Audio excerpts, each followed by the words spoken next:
भाई बहनों को मेरा प्रणाम। आज हम जितिया व्रत कथा कहने जा रहे हैं, तो चलिए हम लोग जो हैं जितिया का व्रत कथा सुनते हैं। एक समय की बात है, किसी गांव में एक विधवा औरत रहती थी। उसके माता पिता भी नहीं थे और उसके सास ससुर भी नहीं थे। तो वो विधवा जो है, उसका मन में हमेशा यही उल्लास रहता था कि हमारा भी कोई एक पुत्र रहता तो हम भी जितिया का व्रत करते। लेकिन उसका कोई पुत्र था ही नहीं, तो वह जितिया करती कैसे। और हमेशा भगवान के पास वह जो है सिर झुका करके प्रार्थना किया करती थी कि हे ईश्वर, आप हमारे एक पुत्र क्यों नहीं दिए। भगवान पर को उस पर दया आई तो, लेकिन उसको पुत्र देते तो कैसे देते, उसका वो विधवा औरत थी। तो एक समय की बात है कि उसका पेट में एक बहुत बड़ा फोड़ा हो गया। वह बहुत डॉक्टर को दिखाई, सभी जगह दिखाई, लेकिन वह फोड़ा ठीक नहीं हुआ। धीरे धीरे वह फोड़ा जो है 9 महीने तक रहा, और जब वह फोड़ा फूटा तो उसमें एक बहुत बड़ा मेढक निकला। तो वह जो है बहुत खुश हुई कि हमारे पेट से जो है हमारा बेटा जन्म लिया। और वह मेढक को बेटे की तरह सेवा करती, उसको अपने साथ सुलाती, उसको तेल लगाती, बहुत सेवा करती थी।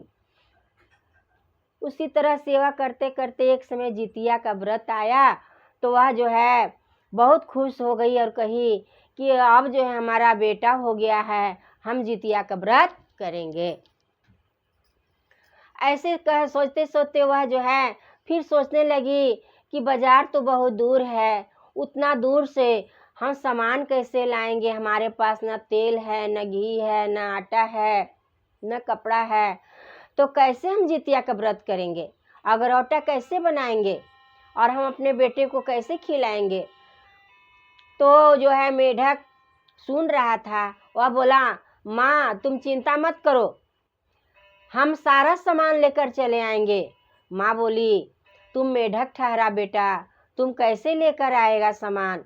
वह बोला, तुम चिंता मत करो, तुम जितना भी सामान है सबका लिस्ट बना करके हमारे कान में खोज दो और पैसा हमारे कान में खोज दो, हम सारा कुछ लेकर के आ जाएंगे। तो वह भी जो है सोची कि चलो ठीक ही कह रहा हमारा बेटा। वो बहुत सीधी सादी औरत थी। वह लिस्ट बनाई, तेल, घी, आटा, इसी तरह जो है जितने भी जितिया में सामान लगता है सबका लिस्ट बनाई और उसके कान में खोस दी। खोसने के बाद और पैसा दूसरे कान में खोस दी। वह मेढक जो है दौड़ते दौड़ते दुकान में गया, बाजार गया, और दुकानदार के पास जाकर अपना कान ऐसे टर टर करके बताता है। दुकानदार जो है उसके कान से लिस्ट निकाल करके जितने भी सामान था पूछा कि तुम जो है इतना सामान कैसे ले जाएगा। तो वह बोला कि चिंता मत कीजिए, तेल हमारे कान में डाल दीजिए और इस कान में जितना आटा है, चीनी है, सारा मेरा इस कान में डाल दीजिए और एक कान में तेल डाल दीजिए। वह दुकानदार बहुत खुश हुआ, बोला कि वाह, ये तो 50 रुपया लेकर आया है, इतना छोटा सा है, इतना तेल तो कितना तेल अटेगा, थोड़ा सा तेल अटेगा, चलो पैसा ले लेते हैं। लेकिन जब उसका खेत, वह पहले ही मेढक कह दिया था कि जितना मेरे कान में तेल अटेगा उतना आपको देना होगा। दुकानदार पहले ही बोल चुका था।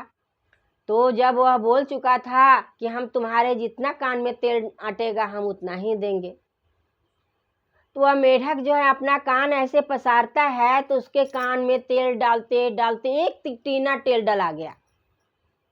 अब दुकानदार हैरान था। वह जो है सोच रहा था कि हम तो ये बेकार मेढक को बोल दिए कि तुम्हारे कान में जितना तेल अटेगा हम दे देंगे।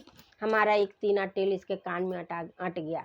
और दूसरे कान में चीनी, आटा, चना, प्रसाद, सारी चीज लेकर के वह मेढक जो है आया और कहता है, माँ तुम कहाँ हो, तुम जल्दी से टीना खाली करो, मैं सारा सामान लेकर के आ गया हूँ। माँ जो है हंसने लगी और टीना लेकर के आई। तो जब कान से वह तेल छानता है तो एक टीना तेल, और ये दूसरे कान से जो है सामान निकालती है तो सारा कुछ बहुत सारा सामान निकला। माँ बहुत खुश हुई और जो है कपड़ा उपड़ा सब था, अपने बेटे को नया कपड़ा पहनाई, खुद कपड़ा पहनी और जितिया का व्रत की। इसी प्रकार जो है वह बहुत खुश रहती थी। हर साल जितिया आता था, अपने मेढक बेटे के लिए जितिया का व्रत करती थी। उसी तरह जो है दिन बीतने लगा और एक दिन जो है कार्तिक का महीना आया और सारे लोग जो हैं गंगा स्नान करने जा रहे थे। तो वह भी बोली कि बेटा तुम घर में रहो, हम गंगा स्नान करके आते हैं। मेढक बोला कि नहीं माँ, तुम जो है तुम्हारे साथ हम भी जाएंगे। वह बोला कि नहीं बेटा तुम मत जाओ, कोई जो है तुम मेढक है, तुमको कोई दबा देगा तो हम क्या करेंगे फिर। वो बोला नहीं माँ, हमको कोई नहीं दबाएगा। लेकिन माँ जो थी उसके मन में भय था कि कहीं मेरे बेटे को कोई चाप न दे, और ऐसा सोच करके वो अपने बेटा को ताला लगा करके गंगा स्नान चल गई। गंगा स्नान चल गई तो वह ठहरा मेढक, वह जो है नली से निकल करके वह भी गंगा स्नान चला गया। गंगा स्नान गया तो उसकी माँ दूसरा घाट पर नहा रही थी और वो मेढक दूसरा घाट पर नहा रहा था। तो मेढक जो है जब गंगा स्नान करने के लिए गया तो वह जो है मेढक नहीं था, वह जो विधवा जो है भगवान से हमेशा प्रार्थना करती थी कि हमें पुत्र चाहिए। तो भगवान जो है मेढक का खाल पहन करके उस बुढ़िया के फोड़ा से जो है जन्म लिए थे। तो वह जो है क्या किए कि अपना खाल निकाल करके किनारे रख दिए और वह गंगा जी में कूद करके नहाने लगे। जितना भी लोग वहाँ था सब देखने लगा कि बाहर ये तो मेढक का खाल पहने रहता है, कितना सुंदर लड़का है। फिर जब नहा लिए तो मेढक का खाल पहन करके वह घर आ गए। वह घर आए तो कितने लोग जो हैं उसके घर में आने लगे कि तुम अपने मेढक बेटे को शादी करो। वह औरत बोलने लगी, विधवा औरत, कि हाँ यह हमारा मेढक बेटा है, मेढक बेटे से तुम शादी अपनी बेटी के कैसे करोगे। हम किसी का लाइफ बर्बाद नहीं करेंगे, हम किसी का जिंदगी बर्बाद नहीं करेंगे। और वह जो है सभी को अपनी शादी करने से इनकार करने लगी। लास्ट में एक व्यक्ति आता है साहूकार, वह कहता है कि हम तुम्हारे बेटे से अपनी बेटी का शादी करेंगे। वह बोली कि जैसी तुम्हारी इच्छा, लेकिन मेरा बेटा तो मेढक है। वह बोला कुछ भी है। वह साहूकार जानता था कि यह मेढक नहीं है, इसके मेढक के खाल में बहुत सुंदर लड़का है। तो शादी ब्याह हो गया। शादी ब्याह हुआ। वह जो है अपने बेटे को डोली में बैठा कर विदा की। मेढक शादी करके आया। हाँ, उसकी बहू आई, इतनी वो खुश थी वो कि हमारे घर में चलो बहू आ गई। ऐसे ही दिन बीतने लगा। एक दिन जो है वह अपनी बहू से पूछती है कि बेटा तुम हमारे मेढक बेटे के साथ खुश तो रहती हो ना। तो वह बोली कि माँ तुम्हारा बेटा मेढक नहीं है, वह बहुत सुंदर नौजवान है। वह बोलने लगी कि सही में क्या। तो हाँ, वह जो है बहुत ही सुंदर हैं, आप अपने बेटे को देखना चाहते हैं। तो वह बोली हाँ, हम अपने बेटे को देखना चाहते हैं, हमारा बेटा कैसा है। उसके मन में बहुत उत्साह आ गया, बहुत खुशी आ गई। वह बहुत खुश हो गई और सास पुतोह मिल करके एक प्लान बनाई कि जैसे ही मेढक पलंग पर सोएगा अपना खाल उतार करके रख देगा और हम धीरे से सिकड़ी बजाएंगे और आप आ जाइएगा। तो ठीक उसी तरह जो है मेढक गया अपने रूम में सोने के लिए अपने पत्नी के पास। तो वह जो है मेढक जब सो गया, पूर्ण रूप से सो गया, उसकी पत्नी देखी कि हाँ मेढक पूर्ण रूप से सोया हुआ है। तो वह जो है दरवाजा का कुंडी बजा करके अपने सासू माँ को बुलाती है। कहती है सासू माँ आइए देखिए अपने बेटे को, कितना सुंदर नौजवान है।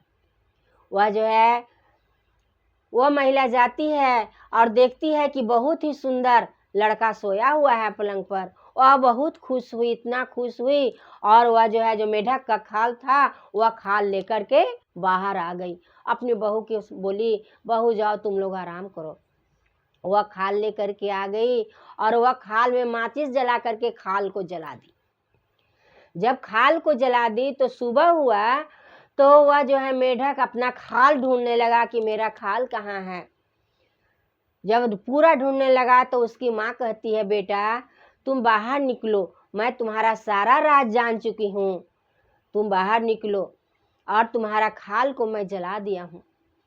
ऐसा कह करके वह औरत जो है अपने बेटे को कहती है, बेटा बाहर निकलो, सारा जमान जिस तरह हमें तुम दर्शन दिया है, हमें देखा है, उसी तरह सारा जमाना तुम्हें देखना चाहता है। तो बेटा बाहर निकलता है और कहता है कि माँ तुम जो है प्रतिदिन भगवान से प्रार्थना किया करती थी कि हे ईश्वर हमारा भी एक पुत्र हो जाता तो हम भी जीवित पुत्री का व्रत करते और उसकी कथा सुनते। तो माँ इसीलिए तुम्हारी पुकार को भगवान सुन लिया और भगवान विष्णु ने तुम्हारे फोड़े के रूप में हमें जन्म दिया है। तो माँ हम तुम्हारे उदर से जन्म लिए हैं माँ, तुम जो है हमेशा जितिया व्रत करो।